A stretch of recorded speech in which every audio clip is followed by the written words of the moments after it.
Good afternoon.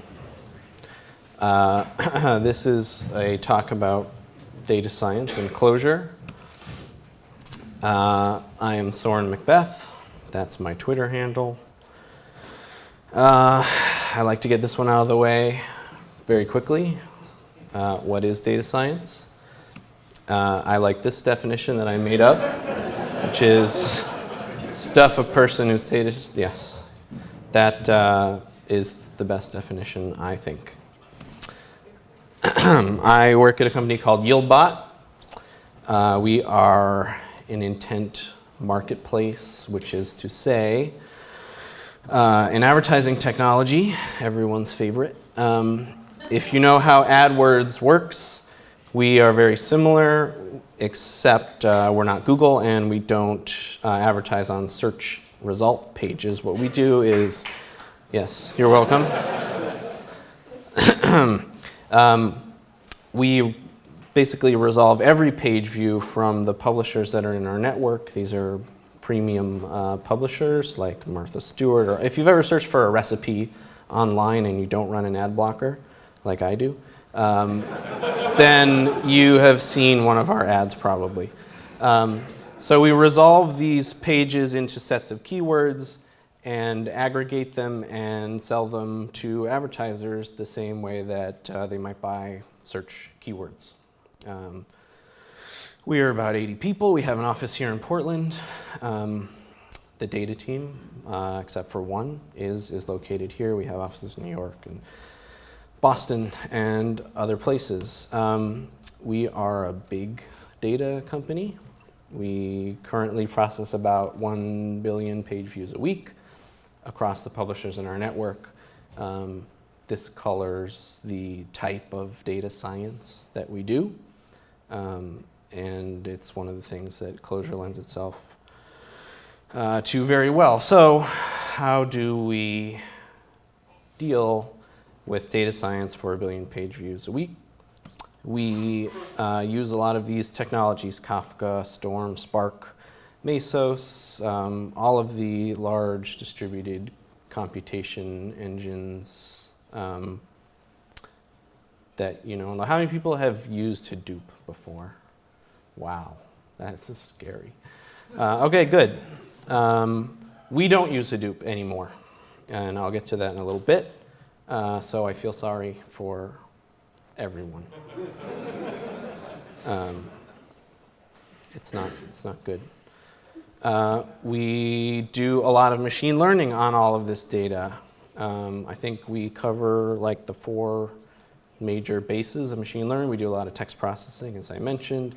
This involves looking at HTML and seeing what words are there and looking at a lot of other things from these page views that we get. We do a lot of analytics similar to Google Analytics, but for these publishers that are in our network. So we're mostly interested in the intent and the keywords on the pages, not a lot of the other stuff. Supervised machine learning, everyone's favorite. Logistic regression, trying to predict the probability of clicks on ads, things like that. Reinforcement learning, our main optimization algorithm, which runs in real time, is a reinforcement learning algorithm. This is like, pick a choice, see how it performed, record, do that over and over again to try to find the optimal choice, in our case, the optimal ad to show. Unsupervised learning. I'm not sure if we're actually doing this. In our past, I've been the chief data scientist for about 5 years, so we've done many different things. We used to do clustering for anomaly detection and some other things like that. So I have to double check if we still are doing unsupervised learning at the moment, but we have done in the past. And we do all this stuff in Clojure. We have always used Clojure. We never used anything else. When it was just me, I started with Clojure, and we have built the team and built the company with Clojure at its core. There are a number of reasons why. the list that I showed before are almost all run on the JVM. All the large big data distributed processing systems run on the JVM. So that's the first thing. We need to be able to run on the JVM.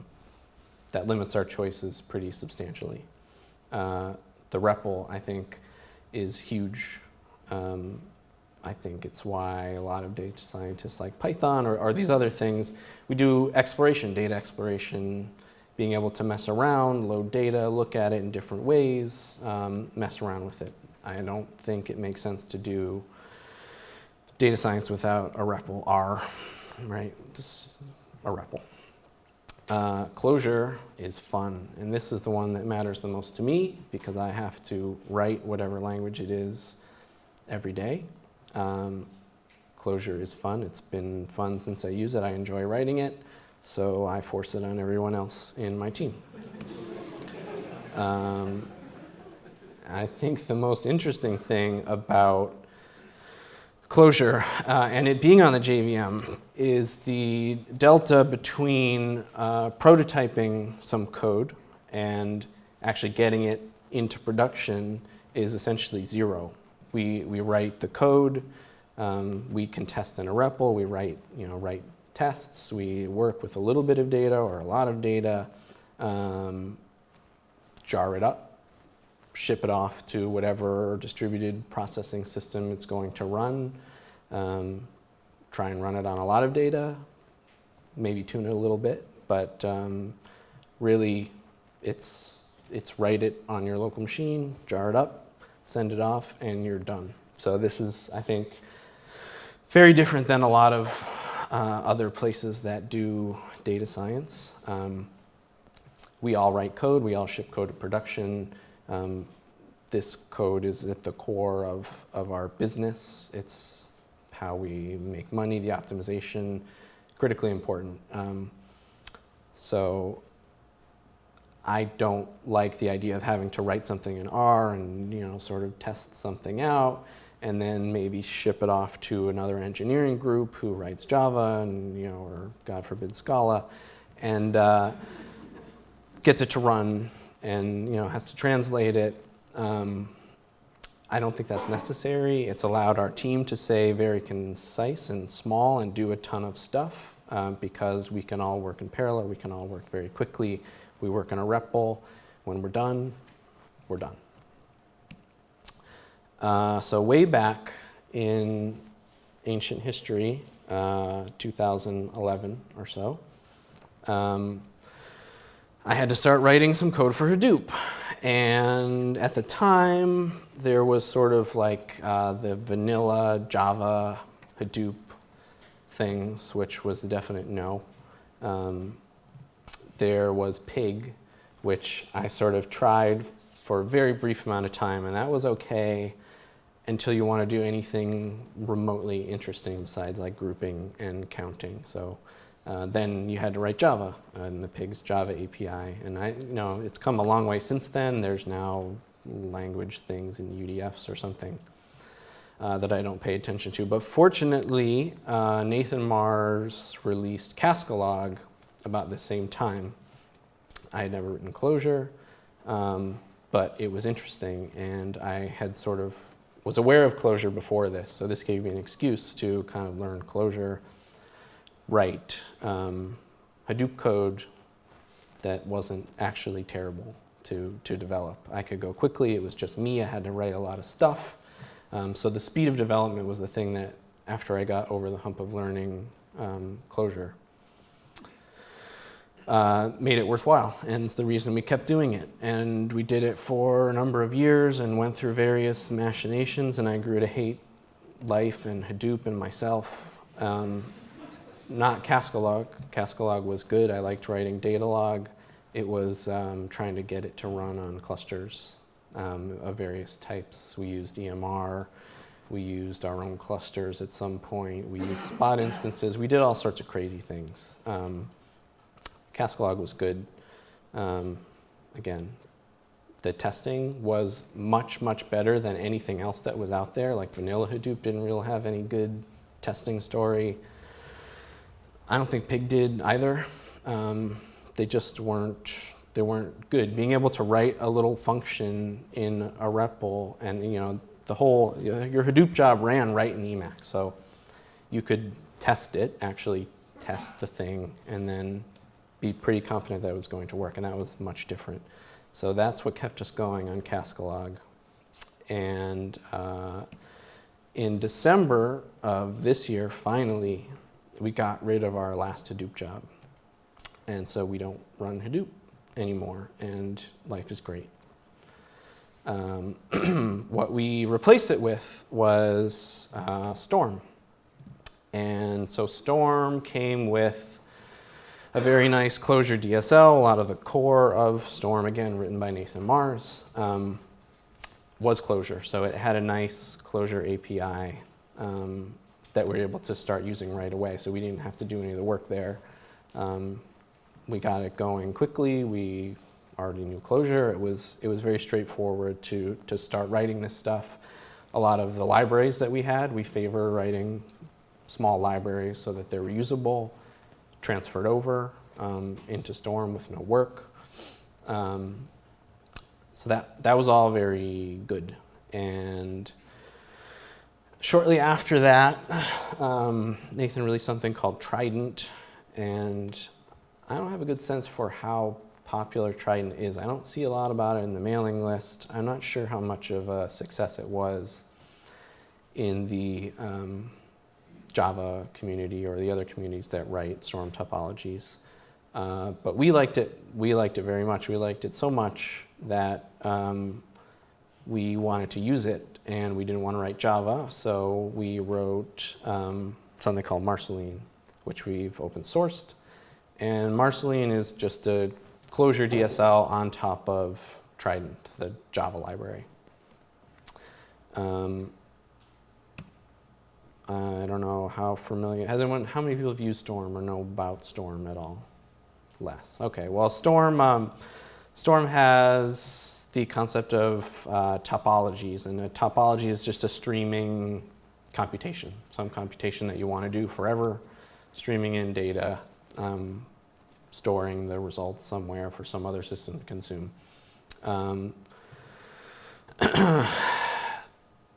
You write things called bolts and spouts, and Trident abstracts those into functions like filters. It's modeled after cascading. So if you've used Hadoop and you know cascading, Trident is essentially cascading but for Storm. So here's an example of just a regular function that does something in a Storm topology. This parses some JSON event. Looks like normal Clojure. They're mostly macros. There's a lot of docs for Marceline if you're interested in it. I think it is the actual only decent way to write Trident. I am guessing, but I suspect that the uptake for Trident in Java is not so great, mostly because writing it in Java is kind of weird, and it doesn't look right whenever I see examples. It's odd. I think it's much better in Clojure. Obviously, I'm biased, but here is a combiner. So like cascading, you sort of write your transformations, you write some aggregators. It has a concept of state, and it manages the state for you and the exactly once processing or least once, or there's different semantics that you can do. So here's an example of an aggregator that has different arities. If there's nothing on one side, it will be empty. I won't go too deeply into the code there, but it's aggregating over some bolt or spout that's sending a stream of tuples. It has an abstraction called tuples from cascading, basically, which are named field lists, basically. So here's like what an actual topology looks like. You build it up using this threading macro. You say, here's my topology. Here's where I'm going to get some data from. I want to transform it this way. It's going to produce these fields. My next aggregator or function or filter is going to accept this set of fields and return these things. and you store them. It also has DRPC, which is nice, and we make a lot of use of. So the state is constantly being stored and updated. We use Cassandra currently for our state store. So as it's going in this here where we have a state query,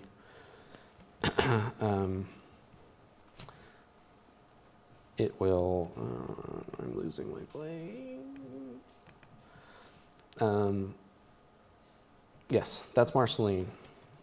I skipped forward in my slides, and now it's okay.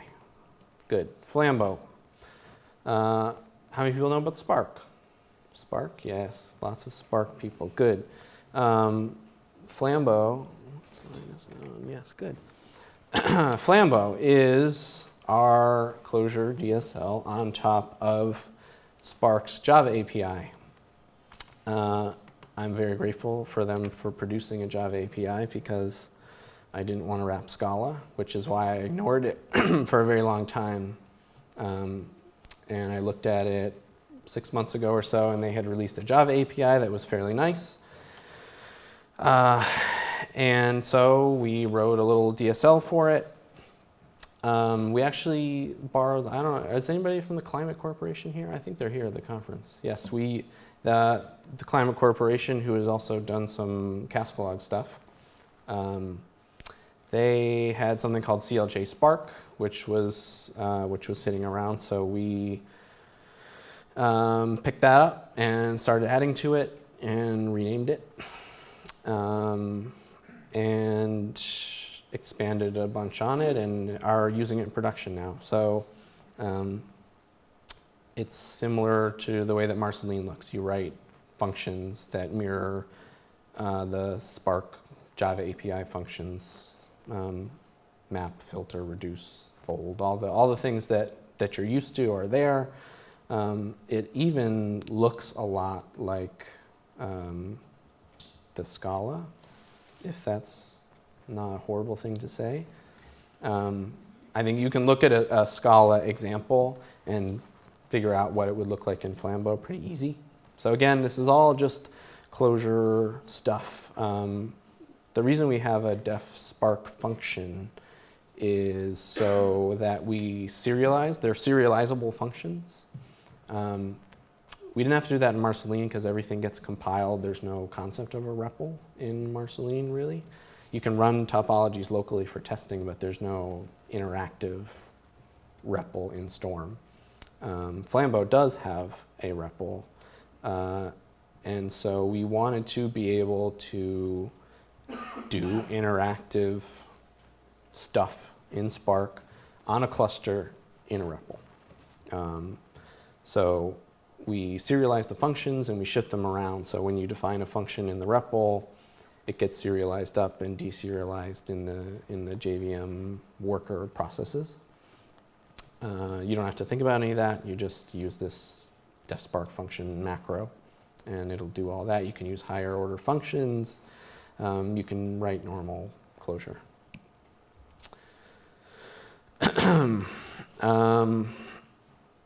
This is what a function looks like an actual work that you're doing. It's, normal Clojure. You thread things through the threading macro, you pass data from one function to the other, all the kind of stuff that you all know and love.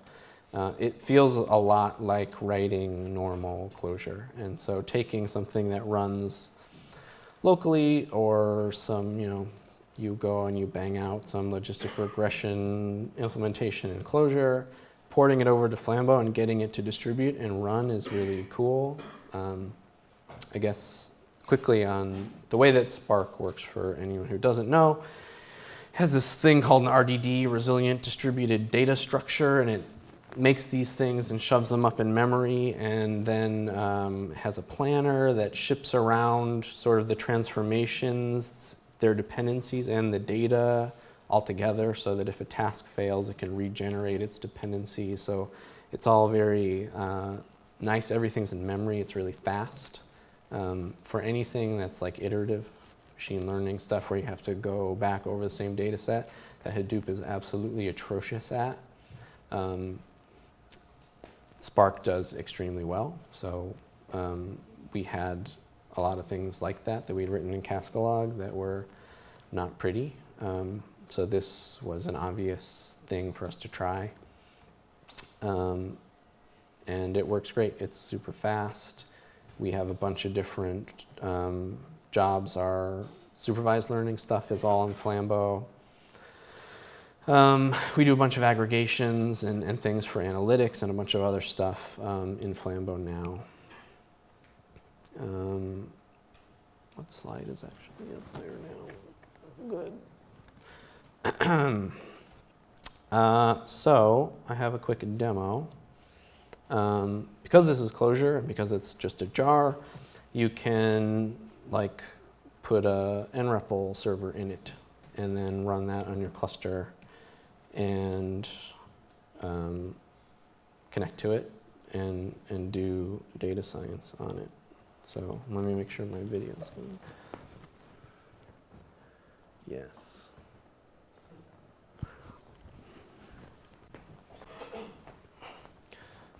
Yes, so started a tunnel.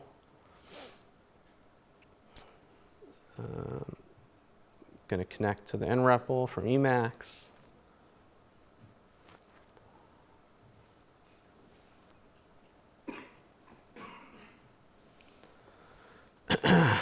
So this is a nREPL actually connected to our Mesos cluster where we run Spark.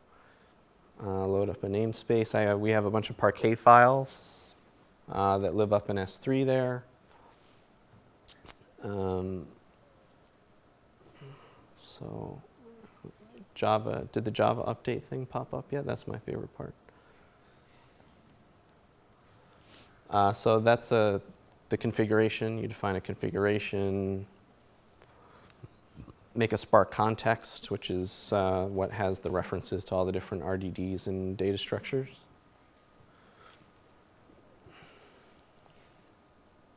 That's the output on the cluster, so you can see things are actually happening. There's the little job UI, just so you believe me that this is actually on a cluster and not pretend.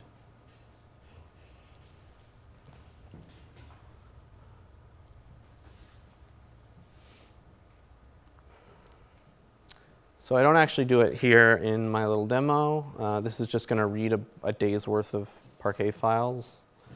It's defining the RDD first, so it gives you a pointer to the RDD, and then when you perform a class of things they call actions, it will actually go and make a plan and run the function. So like asking for the first element of an RDD is an action.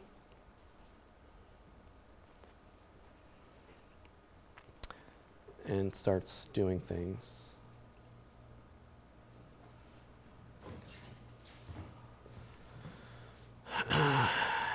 And this is the point where I would open up Twitter.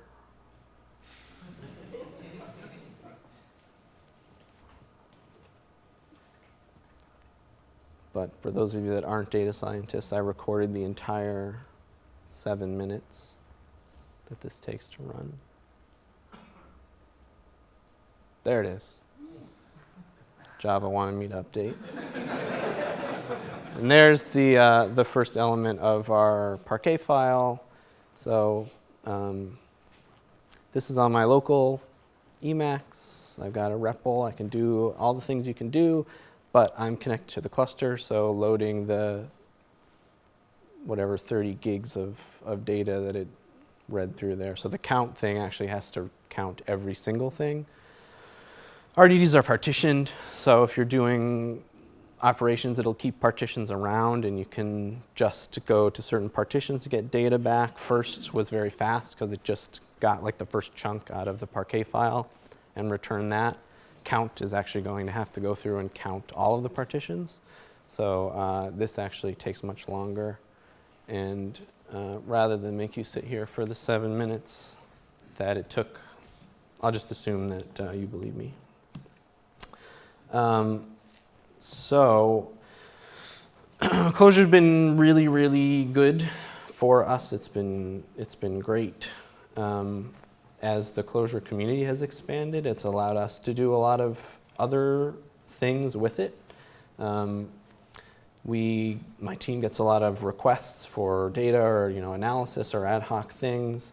So along the way, we have been able to build tools to do these things, and we haven't ever had to leave Clojure. So we built little web servers that we can run reports on, or display tables, or do all these sorts of different things. ClojureScript has brought a whole nother avenue of exploration, so doing actually interesting data visualizations, all those sorts of things make it really great as a basis for data science. And I think beyond all of the other choices, you can do everything you could do in any of the other languages, except that there's no translation. So you can go right to your cluster, you can run a REPL from your Emacs and do work on the cluster and not have to sort of write something and then have it translated, or have a whole system of things to generate static reports or something else. And that's been really valuable for us. So I wanted to give a quick demo of something else that we have been working on recently that uses ClojureScript, called Qbert. And so what we did was embed a REPL in a web page hooked up to one of our data stores. We have a lot of Elasticsearch. So this uses the Elasticsearch client and ClojureScript and nREPL to embed a REPL and allow us to do interactive data exploration right from a browser, which is cool.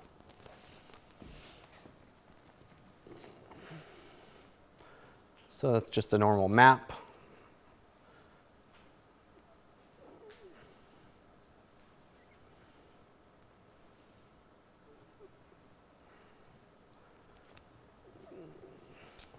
Sorted or grouped by one of the fields that are there.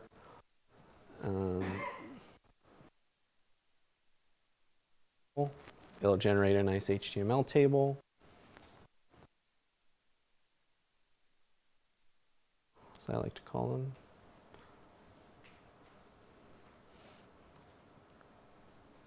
Right there. And these are in worksheets. So you can actually save all this code, ship it around, share it with other members of the team or other parts of the business. We're training folks from the business side and other places to actually use this to write Clojure. There's a nice fancy plot that can be generated.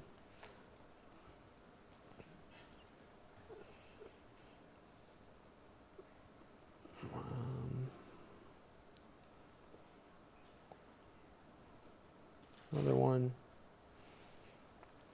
So yeah, we can save these. It's actually in nREPL server. So the other cool thing is each person gets a namespace, a randomly generated namespace. But if you switch to the namespace of another person, you can actually both work on the same variables from different browsers. So while we've been training people on how to do this, we can actually each sit down at our computers, connect to the namespace, define something there, have the other person use the variable, look at the data. They can try to define something. We can then show them how it's used, or print out a plot, or modify it. So this is just an example of one of the great things about Clojure is it continues to grow. I despise the word full stack, but it allows our team to do everything from visualizations, front ends, all the back end work that we need to do, machine learning, all the things that the person who has a title of data scientist might do, we can do, and we don't ever have to leave Clojure. And I think that provides just a ton of benefit in the amount of code that we save by being able to write libraries and reuse them across all the things that we do. We have common clients and interfaces when we have to write a new service or a new something else. We're not rewriting a ton of code. I know other libraries and languages can also share code. Clojure is very concise. We don't have to write a lot of it. We're 5 people on my team of the 80 plus in the company doing all of the data science, all the production, machine learning, all the pipelines, everything else, which I think is impressive. And I think we owe a lot of it to Clojure. So that said, I think there are definite opportunities for expanding upon the tools that are available. Visualization is the big one and the one I think I'm most disappointed with the availability or expansion of. Everyone wants ggplot and refuses to use or build ggplot somewhere else, and I think that's pretty unreasonable. Qbert uses Vega. If anyone's familiar with Vega, it's like a JSON grammar of graphics spec. It's not, you can just basically make a Clojure map and then do the thing. It's a little rough around the edges. It's not perfect, but with ClojureScript and all the other things that are out there, I don't see any reason that we don't have something that's as good or better than ggplot in Clojure now. It's something I'd like to build or do, but haven't done completely or been able to release. Qbert is not open source yet. The other area, and this is sort of JVM as well as Clojure, is some of the more hardcore numeric libraries. There isn't like a good go-to matrix library in Clojure. There has been some work there. There's core.matrix and some of the other things, and someone recently, I forget the name of it, wrapping like LPAC and BLAS. So there has been some attempts there, which I think are great. I'd like to see them expand. I think Clojure is a great place to do all this stuff in, and the JVM is the platform of choice for this large-scale machine learning, and I don't really want to have to write C code or JNI to do this kind of stuff. So I hope that other people will write it for me. Maybe we'll write it too, but it'd be great to have some help. And that's it. Actually, I ran through it pretty fast. We are hiring data scientists here in Portland if you like the weather, the coffee, all that kind of stuff. Look us up. I hope there are questions because we have a fair amount of time. Could you talk a little bit about job submission? You mentioned at one point that you run a REPL on your Spark cluster and then you serialize functions to send it to it. Could you talk a little more about that technique and maybe the other techniques you use for deciding in your code to do a job and then submitting that job to the cluster? Sure.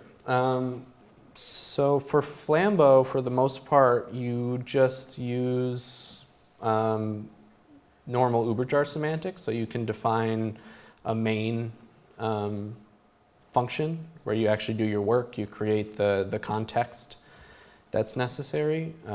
So Spark you can create multiple contexts within a sort of a single main function and do different things with different contexts.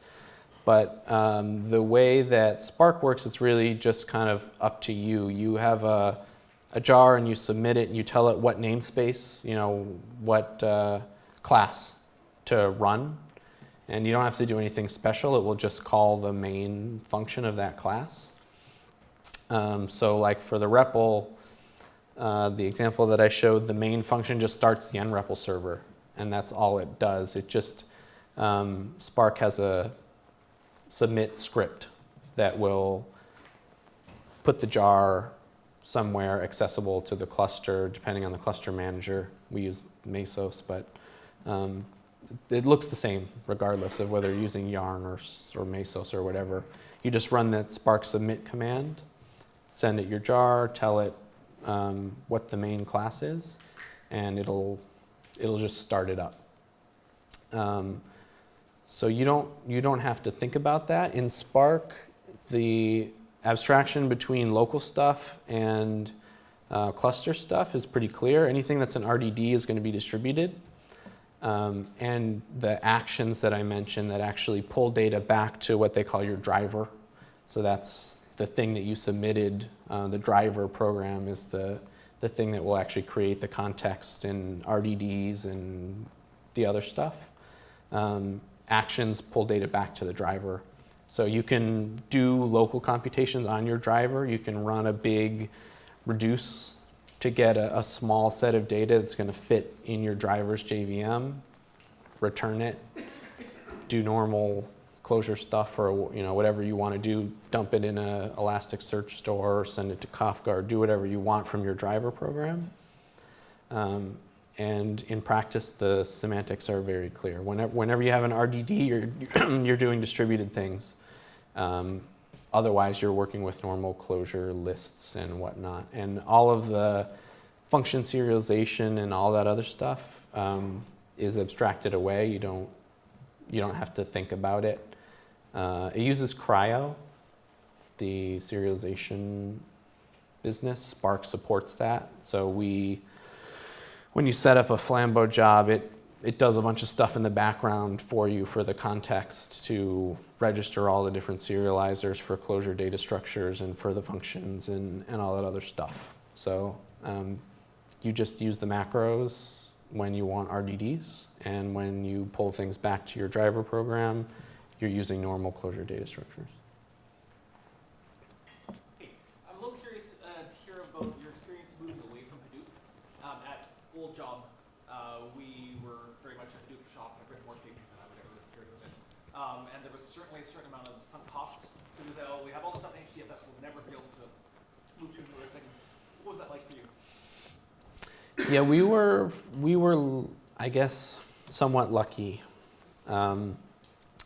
We never had a ton of data in like a data warehouse, HDFS, disks living somewhere with all this stuff that we could never get. We've always used S3 for our long-term data and would read and write data to S3, which caused no small number of issues while using Hadoop. So we were kind of not deeply integrated in the whole Hadoop landscape. We didn't spend $5 million on some huge Hadoop infrastructure that we're now sunk into forever. Hadoop for the enterprise or whatever. So it was mostly just moving the computation logic that we were doing into a different library. I think Spark does have nice sort of pathways to using your large Hadoop infrastructure. It runs on Yarn and, sorry I say it that way, but it's terrible.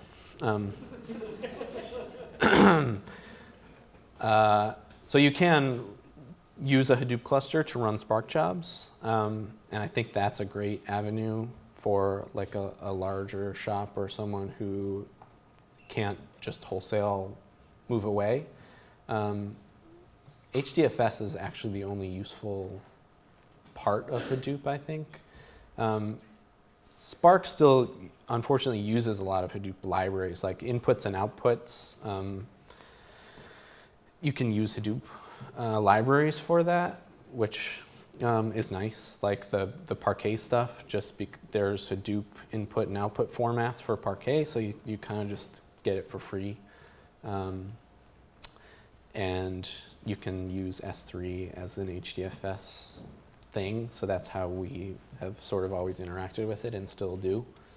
But yeah, if I had a huge cluster somewhere, I would try to get Spark installed using Yarn as the cluster manager, and then just try to start moving things into Spark, I think, is effectively similar to what we did.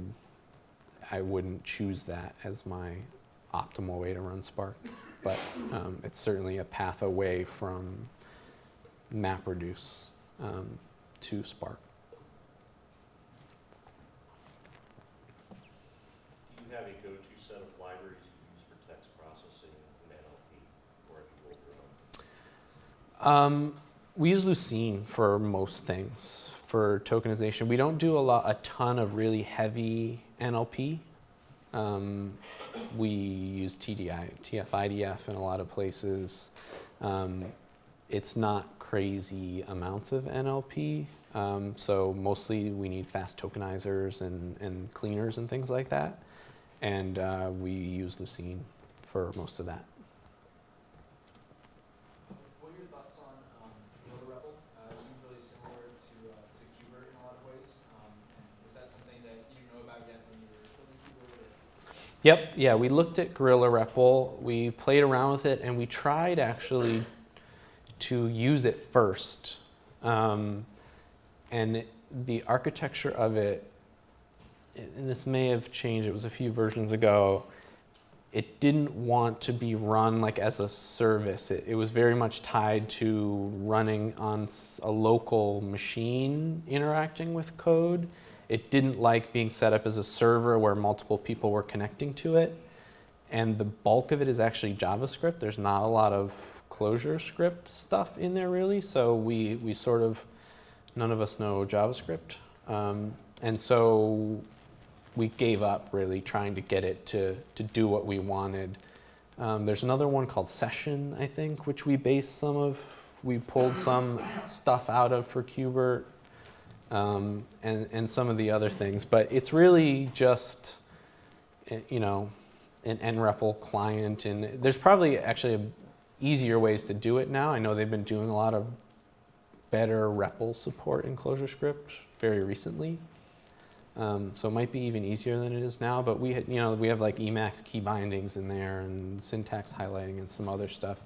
It was largely an exercise for one of our data scientists to play around with ClojureScript, but it's already super popular just as a product within the company for pulling data and doing plots, and it's much faster and easier than a lot of the other things that we have available. So it's, I think it's going to be a really good avenue to get like our chief revenue officer and our CFO to write Clojure. Yes?